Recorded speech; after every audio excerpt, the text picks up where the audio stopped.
오늘부터 여호수아를 통해서 하나님의 백성들이 어떻게 광야 40년을 지나 가나안 약속의 땅으로 들어갔는지를 공부하고자 합니다. 여호수아서는 우리 교회는 물론이고 미국을 하나님 약속하신 약속의 땅으로 믿고 찾아온 우리 이민자들이 하나님 약속 가나안 땅으로 어떻게 들어가야 하는지를 제시해 줄 것으로 저는 믿습니다.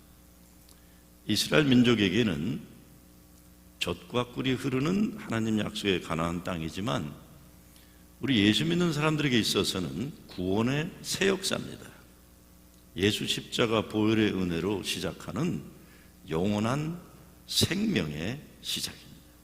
반드시 건너가야 하는 거예요. 저희 가족이 1970년대 초반 처음 미국에 이민 왔을 때 우리 아버지가 우리 삼형제를 앉혀놓으시고 항상 하신 말씀이 있습니다.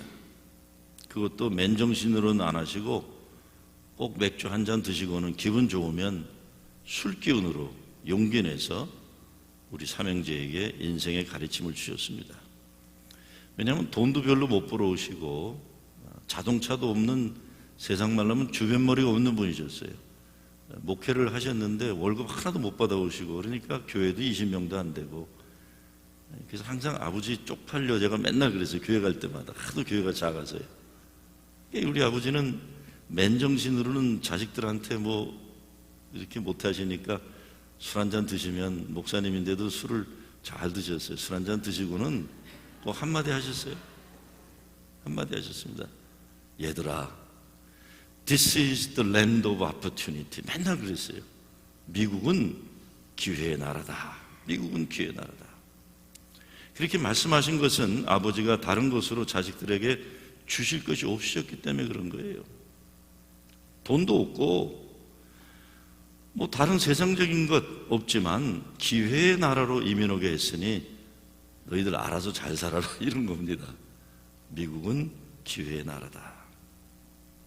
근데 이 기회라는 것이 그냥 거저주는 것이 아니라는 것 전 금방 알았어요. 어쩌면 미국만큼 땀 흘려 수고하고 노력하지 않으면 안 되는 나라도 없을 겁니다. 특별히 우리 이민자들에게는 더욱 그래요.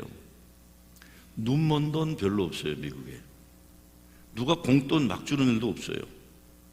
하루하루 열심히 벌어서 때로는 피눈물 흘리면서 소름 받으면서 먹고 살아가는 것이 미국입니다. 근데 하나님이 선택한 이스라엘 백성들도 그랬습니다. 약속의 땅이었지만 그 가나안 땅이라는 것도 그냥 거저 들어가는 것이 아니라 그 땅에 먼저 자리 잡고 살았던 31명의 왕과 군대들과 전쟁을 치르고 쟁취해야 되는 그런 땅이었습니다. 가나안 땅은 승리가 보장된 땅이었어요.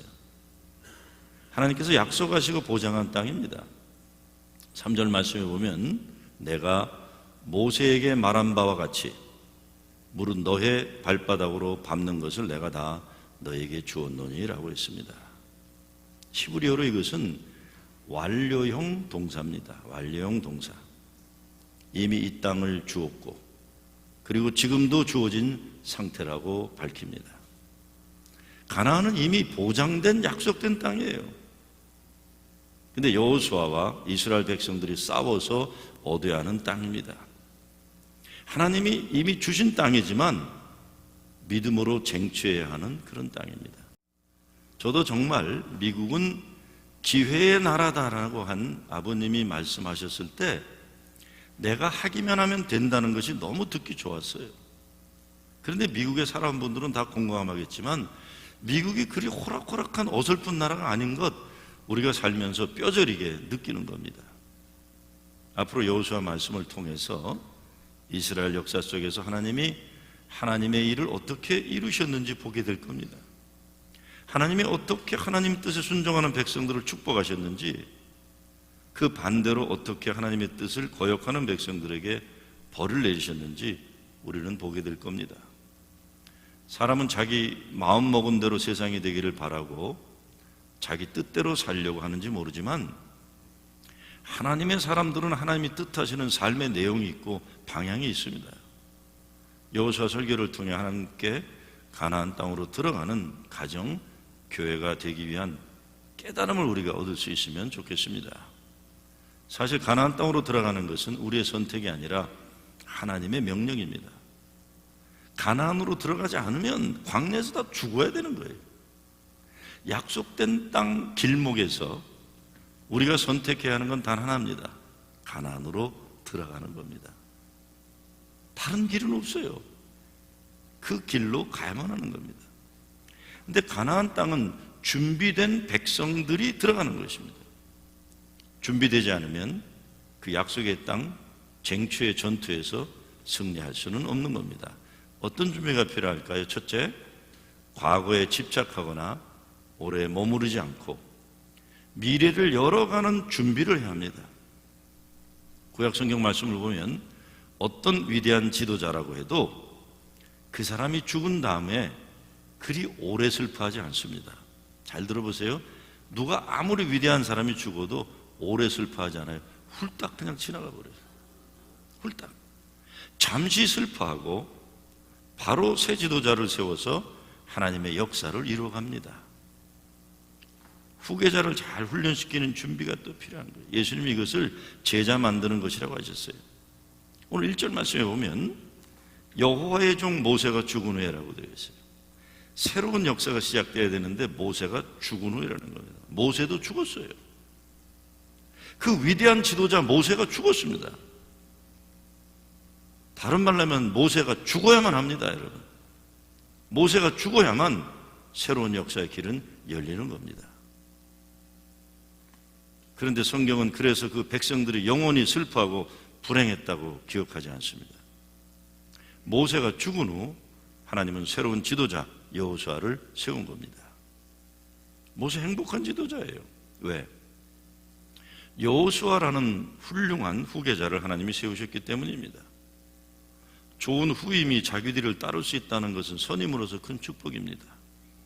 사실 여호수아는 가나안 땅에 들어간 이후 후계자를 제대로 세우지 못해서 이스라엘 역사는 사사시대에 들어가서 자기 소견대로 행하는 나라가 되어버린 거예요. 그게 여호수아가 가진 가장 큰 아픔이었어요. 이스라엘 역사가 복잡하게도 자기 소견대로 행할 지도자가 없으니까. 성경은 어느 능력 있는 인간도 영원한 지도자로 남겨두질 않습니다. 왜냐하면 하나님만이 영원한 이스라엘의 힘이요 소망이기 때문입니다. 일단 때가 되면 물러나요. 새로운 지도자를 하나님이 세우시는 거예요. 교회도 그렇고 국가도 그렇고 이 순리를 순종하지 않는 지도자들 때문에 백성들이 고생하는 겁니다. 일단 자기에게 주어진 임무가 끝나면 물러나야 하는데 자리를 고집하다가 망신을 당하는 거예요. 하나님께서는 모세에게 광야까지 그 백성을 이끄는 사명을 감당시키셨고 가나안은 아무리 못나 보여도 여호수아가 백성을 이끌고 들어가도록 하셨습니다.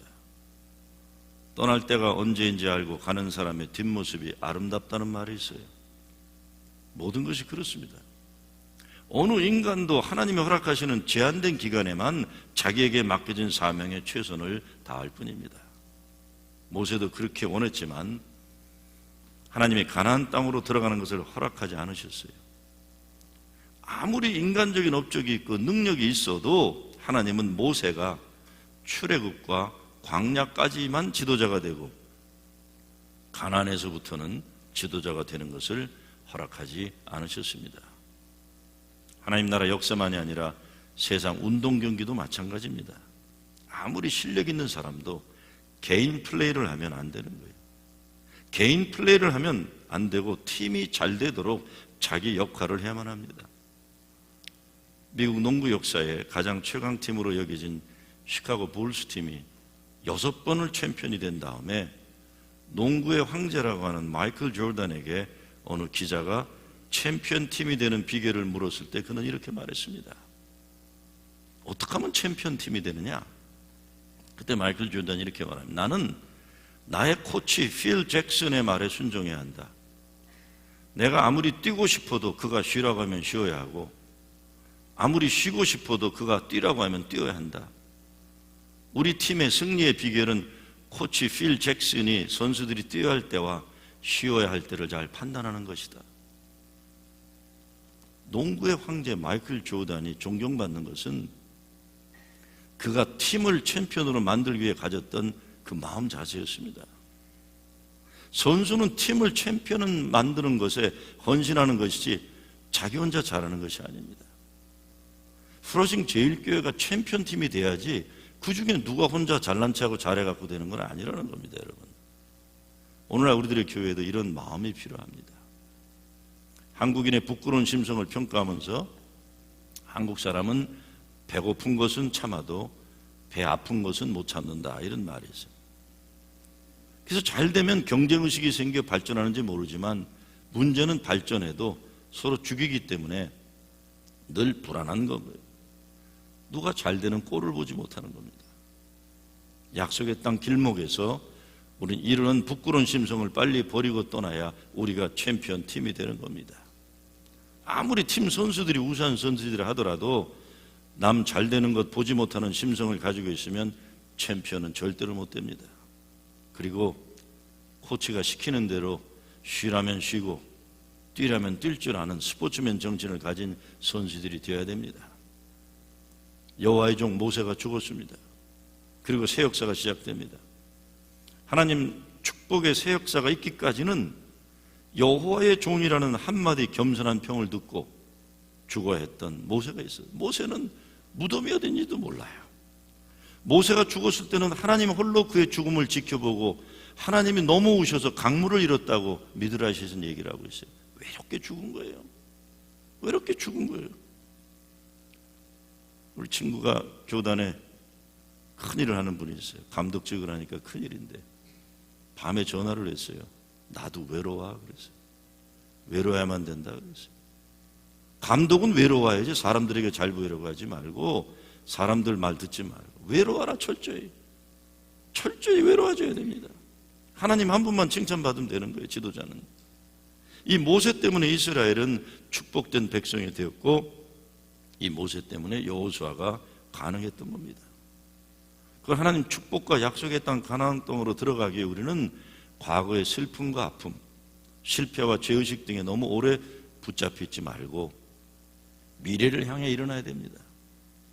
약속된 미래를 위해 과거에 대한 청산이 중요합니다. 어떤 슬픔도 어떤 어려웠고 나빴던 일도 때가 되면 미래를 위해 내려놓고 떠나야만 합니다. 그리고 미래를 향해 일어나야 되는 겁니다. 지난 월요일 날 우리 교회 권사님이 주관하는 큰 행사가 뉴욕에서 있었습니다. 권사님이 저에게 와서 기도해 주기를 바랬는데 제가 갈 수가 없어서 부목사를 보냈는데 그 모임에 참석했던 부목사가 그 모임 프로그램 책을 저한테 주는데 읽다가 제가 감동을 받았어요. 그 권사님 따님이 작년에 하나님 부름받아 세상을 떠났는데 그 딸의 이름으로 에스더하 파운데이션을 만들어서 다른 젊은이들에게 그런 아픔이 없도록 다른 가정들에게 그런 슬픔이 일어나지 않도록 여러 가지 프로그램을 하고 있는 거였어요. 그 권사님 네 분이 교회에 와서 예배드리고 섬기는 모습을 제가 보는데 특별히 부인 집사님이 항상 밝은 얼굴로 사람들을 반기고 교회를 섬기는 것 보면서 많이 감사하지만 제가 아무 말을 안 합니다. 말로 뭐라 할 수 없기 때문에 그래요. 그렇게 살고자 하는 그 결단이 얼마나 어려운 것인지 알기 때문에 사람의 말로 아무 말 하고 싶지 않은 거예요. 세상이 줄 수 없는, 세상이 빼앗을 수 없는 하나님의 큰 은혜와 사랑만 기도할 뿐이에요. 그렇습니다. 아무리 어렵고 힘들고 아프고 슬퍼도 우리는 하나님 약속하신 땅을 향해 강을 건너고 산을 넘어야만 합니다. 예수가 그리스도심을 고백하고 영원한 생명을 얻은 존재들이기 때문에 세상에 살면서도 세상에 속하지 않고 하늘 천국에 속한 자로 우리는 살아가는 겁니다. 두 번째, 하나님이 함께 하심을 확신하는 믿음이 필요합니다. 오늘 본문에 보면 하나님이 거듭거듭 여호수아에게 말씀합니다. 내가 모세와 함께 있던 것 같이 나와 함께 있을 것임이라. 내가 너를 떠나지 아니하며 버리지 아니하리니 마음을 강하게 하라, 담대히 하라. 아무리 훌륭한 지도자도 하나님이 함께하지 않으시면 혼자서 아무것도 할 수 없습니다. 성경에서 이것이 분명합니다. 사울 왕과 다윗을 비교해 보면 확실합니다. 사울은 인간적인 기준으로 대단한 조건을 스펙이 좋은 왕이었어요. 그러나 그 사울 왕이 무엇을 하면서 하나님께 기도를 했다거나 하나님의 뜻을 살폈다거나 하나님께 감사의 제단을 쌓았다거나 그런 기록이 성경에 없어요. 모두 자기 인간의 능력을 믿고 행하다가 망한 왕이 사울 왕입니다. 자기 실력 먹고 까불었다가 자기 실력 가지고 하지 말아야 할 짓을 했다가 망한 왕이 사울이에요. 그러나 다윗은 성경에서 하나님은 사람의 외모로 보지 않으시고 중심을 보시다는 말, 그게 뭡니까? 인간적으로 보면 보잘것없던 인간이었다 이겁니다. 오죽 인간적으로 볼품이 없었으면 성경이 도와준 거예요. 하나님은 중심을 보신다. 다윗 얼굴 보면 실망한다. 이런 얘기입니다. 인간적으로 보잘것없는 존재였지만 모든 것을 하나님을 믿고 살았던 거예요. 인간적으로 훌륭했던 사울은 자기 실력을 믿은 것만이 아니라 왕의 권위도 자기 능력으로 붙잡으려 했습니다. 그런데 그에게는 하나님이 없었어요. 하나님이 필요하지 않았어요. 그래서 그의 최후는 비참했던 겁니다.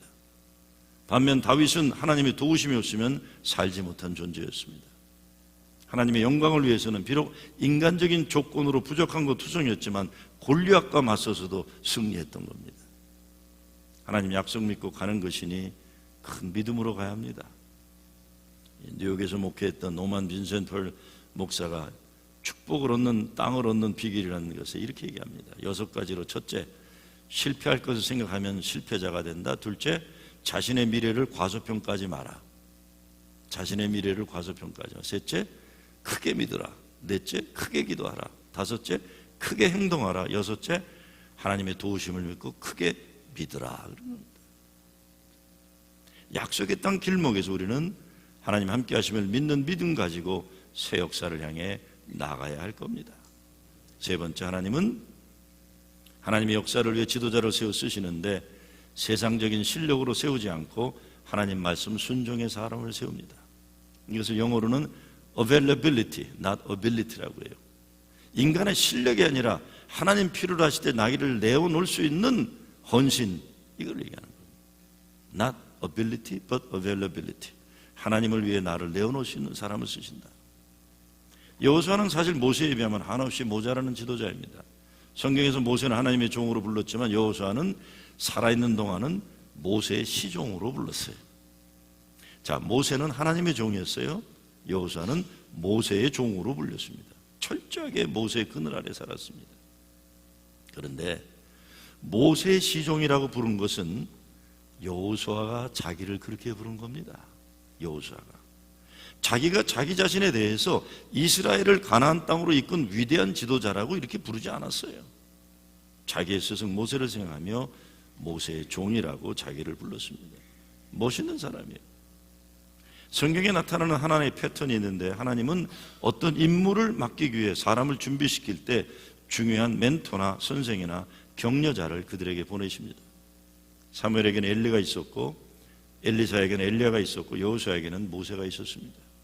여호수아는 모세의 종으로 철저하게 그의 뜻에 순종하면서 단 한 번도 모세에게 불평을 하거나 모세의 리더십에 해가 되는 행동을 하지 않으면서 인내하면서 모세의 리더십을 자신의 것으로 만들었습니다. 우리의 인생을 돌이켜보면서 나를 훈련시켜준 어른, 나를 사람 되게 만든 선배들이 있으면 얼마나 큰 축복인지 모릅니다. 저를 포함해서 여러분도 언젠가 우리 후배들이 자기들의 인생을 돌아보면서 감사할 수 있는 그런 선배, 어른 되기를 빕니다. 여호수아를 보면서 모세를 충성스럽게 보좌한 준비된 사람이었기에 새 시대의 지도자가 되었음을 알 수 있습니다. 교회도 작은 것에 충성하는 자질 있는 사람이 지도자가 되는 겁니다. 아무리 작은 일이라도 충성스럽게 잘한 사람을 지도자로 세우는 거예요. 제가 우리 부목사들에게 광고하라고 그랬습니다. 앞으로 집사, 권사, 장로 될 때는 주차 사역에 평가를 받겠다고 그랬어요. 담임 목사인 저도 멀리 파킹하고 오늘 다 차 쳤습니다. 다 멀리 파킹해라. 부목사들 다 멀리 파킹해라. 노약자들과 어린아이들을 갠 엄마들 빼놓고는 다 멀리 파킹하고 새로운 분들이 오셔서 여기를 차지할 수 있도록 이걸 비워줘야 돼요. 그래서 앞으로 집사원자 장로할 때는 주차 관리자들에게 평가를 받으러 이 사람이 장애 파킹에 파킹한 적이 있는가 없는가 있으면 빼야죠. 이 사람이 젊은 권사인데 좋은 자리를 차지했는가 아닌가. 건강한 사람들은 좋은 자리는 딴 사람이 양보하는 게 교회의 법입니다. 그래서 앞으로는 작은 일에 충성하는 사람, 와서 뭐 큰 소리 치는 게 중요한 게 아니라 저 사람이 어떤 마음으로 주차를 하고 있는가, 이것이 그 사람을 평가하는 거예요. 평가하는 거예요. 여호사는 충성으로 증명된 지도자입니다. 여호사의 충성과 순종을 하나님이 축복하셨어요. 모세에게 허락하셨던 모든 축복을 그에게도 그대로 내리신 겁니다. 여호사는 순종을 통해 형통의 축복을 받았습니다. 7절에 오직 강하고 극히 담대하여 나의 종 모세가 네게 명령한 그 율법을 다 지켜 행하고 우로나 좌로나 치우치지 말라. 그리하면 어디로 가든지 형통하리니라고 그랬어요. 하나님은 가나안 땅으로 들어가는 중요한 전환점에서 이스라엘을 이끌고 전쟁에 나갈 여호수아에게 전쟁의 전술과 전략을 의논하거나 어떤 무기를 제공하지 않으시고 순종과 믿음을 요구하시는 겁니다. 성경적인 형통이란 단 한 가지입니다. 순종과 믿음을 통해서 하나님의 뜻과 계획이 이루어지는 겁니다. 요셉의 인생을 정리하면서 시편 기자는 여호와의 말씀이 응할 때까지라고 했어요. 진정으로 우리가 형통한 삶을 원한다면 우리의 삶 가운데 하나님의 말씀이 응해야 합니다. 이것이 8절 말씀이에요. 이 율법책을 내 입에서 떠나지 말게 하며 주야로 그것을 묵상하여 그 안에 기록된 대로 다 지켜 행하라. 그리하면 내 길이 평탄하게 될 것이며 내가 형통하리라. 전쟁을 앞두고 이것이 승리와 형통의 비결입니다. 인생 위기의 때는 무엇보다 하나님의 말씀 원칙대로 살아야 됩니다. 하나님 말씀대로 사는 것이 곧 형통과 평탄의 길입니다. 미래가 보장되는 길은 말씀을 기준 삼고 말씀이 가라면 가고 멈추라면 멈추는 길이에요. 좌로나 우로나 치우치지 말고 하나님의 말씀의 원칙을 분명하게 붙들어야 하는 겁니다. 마지막으로 여호수아는 신앙의 실전 경험을 가진 준비된 지도자였습니다. 여호수아는 아멜렉과의 전투에서 모세가 손을 높이 들고 기도할 때 그 기도의 힘으로 산 밑에서 아멜렉 군대와 싸우던 장수입니다. 하나님 함께 하심 믿고 기도하며 싸우면 승리했던 실전 경험이 있습니다. 모세가 12명 가나안 정탐 스파이를 보냈을 때에도 참여한 스파이 가운데 10명은 가나안 땅 좋긴 하지만 안 된다 할 때 갈렙과 여호수아는 하나님이 저들 우리의 손에 붙이시면 저 땅은 우리 것이라고 외쳤던 긍정적인 믿음의 소유자였어요. 그 여호수아를 하나님 지도자로 쓰신 겁니다. 약속의 땅 들어가는 길목에서 무엇보다 우리들의 신앙생활이 점검되어야 됩니다. 버리고 떠날 것들을 과감히 버리고 하나님 새 약속의 땅으로 떠나야 합니다. 오늘 본문 2절에서 하나님은 약속의 땅으로 가라고 하면서 그 전에 할 일이 있다고 하셨는데 이게 뭡니까? 요단강을 건너라는 겁니다. 성경에서 요단강은 영적으로 죽음의 강을 의미합니다. 사도 바울이 갈라디아서 2장 20절에서 뭐라고 합니까? 내가 그리스도와 함께 십자가에 못 박혔나니 그런즉 이제는 내가 사는 것이 아니요 오직 내 안에 그리스도께서 사신 것이라. 이제 내가 육체 가운데 사는 것은 나를 사랑하사 나를 위하여 자기 자신을 버리신 하나님의 아들을 믿는 믿음 안에서 사는 것이라고 했습니다. 자기 자신을 죽이고 철저히 하나님 뜻으로 사는 사람을 통해 하나님 나라 역사를 열어가는 겁니다. 교회는 여러분 예수 믿는 것입니다. 예수 십자가에서 죄를 죽이고 예수 십자가 은혜로 살아난 사람들이 인간의 못된 욕심과 고집과 교만들 내려놓는 것만이 아니라 십자가에 못 박아야 합니다. 그리고 예수님 말씀으로 다시 살아야 합니다. 변화를 두려워하지 않는 사람과 조직을 만드는 패러다임 파괴의 전략이라는 책에서 로버트 크릭이라는 사람이 이렇게 얘기합니다. 변화를 위해서는 4가지 장애물을 넘어야 한다. 첫째, 두려움의 장애물을 먹고, 둘째, 무력감의 장애물, 셋째, 타성의 장애물을 넘어야 합니다. 타성, 늘 하던 대로 하는 거예요. 넷째, 자신의 이해와 무관하다는 생각을. 안 되는 교회는 what about me에 항상 나에게 무슨 이익이 있을까? 되는 교회는 전도돼야 될 사람들이, 작은 자들이 다른 사람들에게 어떻게 할 수 있을까 생각하는 건데, 안 되는 교회는, 죽쓰는 교회들은 다 자기 이익을 챙기는 교회들이 새겨드려야 되는 거죠. 토인비가 변화를 거부하면 결국 자기 만족, 자기 도취, 자아 우상화에 빠져 망하게 된다고 했습니다. 새 역사가 앞에 있는데 헛된 생각이나 못난 짓들 하면 안 된다는 것이죠. 그런데 어떻게 온전히 예수님 말씀으로 새롭게 되는 역사가 가능하겠습니까? 무엇보다 우리 모두가 영적 전투에서 승리하기 위해서는 성경 말씀으로 무장돼야 됩니다. 성경 말씀이 우리의 영적 전투의 무기입니다. 우리 인생 중요한 일을 앞에 두고 머리 싸매고 고민하는 것도 중요하지만 무엇보다 성경을 통해 하나님의 뜻을 헤아리는 것이 우선돼야 할 겁니다. 누가 그러더군요. 신앙생활 수십 년 한다고 말하면서 집사, 권서, 장로가 되었어도 성경 한번 제대로 읽지 않고 사는 강심장들이 교회에 있다고 그래요. 야, 어떻게 저런 강심장들이 가능할까? 우리 교회 창립 40주년 맞이하면서 무엇보다 하나님 약속의 땅으로 들어가기에 모든 교인들이 성경을 다시 한번 읽었으면 좋겠어요. 여기가 교회입니다. 교회인데 성경 말고 다른 것들 너무 내세우지 말기 바랍니다. 제가 온 지 이제 겨우 한 달 넘어가는데 가장 놀라는 것이 교회 리더라는 분들이 성경 말씀보다 교단 법이나 세상 법 이야기를 너무 많이 하는 거예요. 그러지 마세요, 여러분. 그러는 거 아닙니다. 여기 교회예요. 교회면 성경 말씀 이야기를 해야지 교단법이 이렇다, 세상법이 이렇다, 그러는 거 아닙니다. 그리고 교회는 여러분이 법으로 세우는 것이 아닙니다. 그리고 저도 여러분 분명히 말씀입니다. 법으로 세우는 것이 아니라 하나님 말씀으로 세우고 예수 십자가 보혈 은혜로 세워지는 게 교회예요.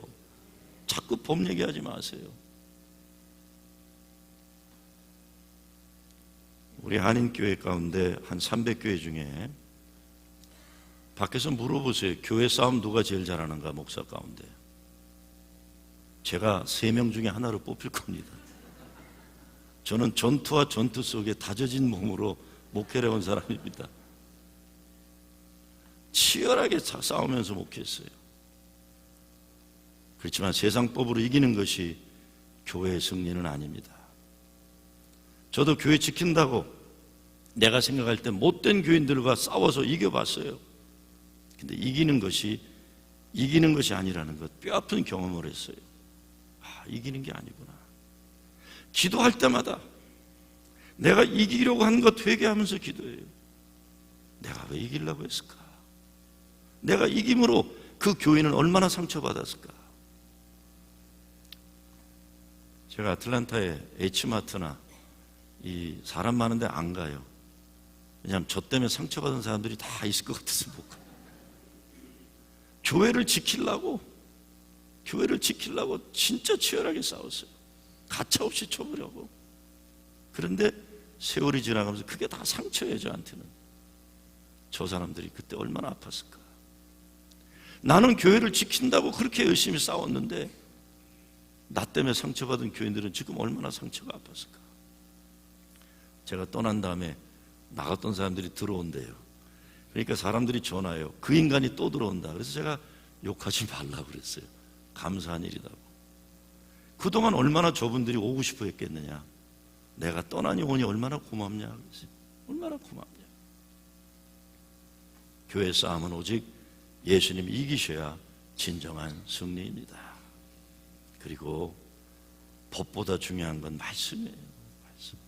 교단법보다 중요한 건 성경 말씀이에요. 성경 말씀. 제발 장정 들고 회의에 들어오지 마세요. 저는 그거 공부한 사람입니다. 한 번 써먹지 않으려고 그래 앞으로도요. 법은 은혜가 적용 안 될 때, 법은 말씀으로 우리가 더 이상 못할 때 쓰는 거기 때문에 먼저 말씀으로 교회가 바로 세워져야 됩니다. 하나님 우리에게 약속의 땅 가나안을 주셨습니다. 우린 이제 그 땅을 향해 갈 겁니다. 하나님이 약속하신 그 땅, 우린 지금 그 길목에 서 있어요. 여러분의 가정은 가정대로, 개인은 개인대로 하나님의 약속의 땅 가나안이 있습니다. 약속의 땅 길목에서 우리는 믿음을 선택해야 됩니다. 하나님 함께 하심을 확신해야 합니다. 그 약속의 땅은 싸워 이겨야 하는 땅이기에 두려울 수도 있어요. 그러나 우리는 믿음의 여정에서 광야에 그냥 안주할 수는 없습니다. 그 길은 죽는 길입니다. 가나안으로 들어가라는 하나님의 말씀, 명령인데 그 길만이 살 길입니다. 무엇보다 우리가 분명하게 알아야 하는 것은 예수 믿는 우리들에게 주어지는 약속의 땅은 예수님 십자가 보혈로 사신 영원한 생명의 천국이라는 겁니다. 또한 이 땅에서 이루어야 하는 예수님의 사랑, 그 은혜, 그 평화, 그 정의가 실현되는 하나님 나라입니다. 그러니 예수가 그리스도이심을 증거하는 전도로 이루는 사명이고, 고통받는 세상을 그리스도의 사랑으로 치유하는 선교로 가나안 땅을 침투해 들어가는 것입니다. 사도 바울이 그렇게 얘기합니다. 고린도후서에서 만일 땅에 있는 우리의 장막집이 무너지면 하나님께서 지으신 집, 곧 손으로 지으신 것이 아니요 하늘에 있는 영원한 집이 우리에게 있는 줄 안다고 증거합니다. 하늘에 있는 영원한 집이 우리에게 주어졌다.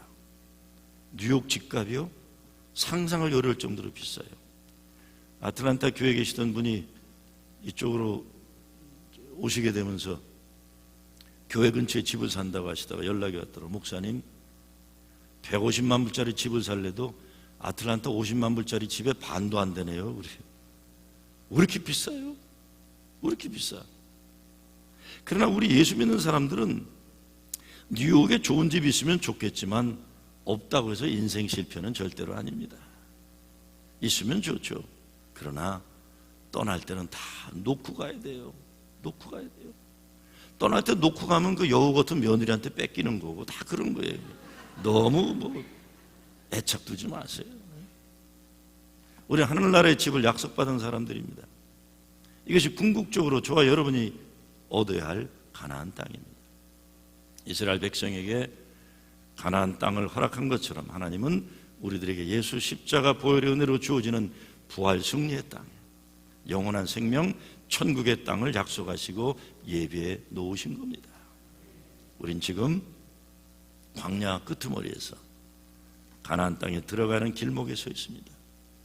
오직 믿음으로 하나님 약속의 땅에 들어가는 여러분 되시길 주의 이름으로 축원합니다.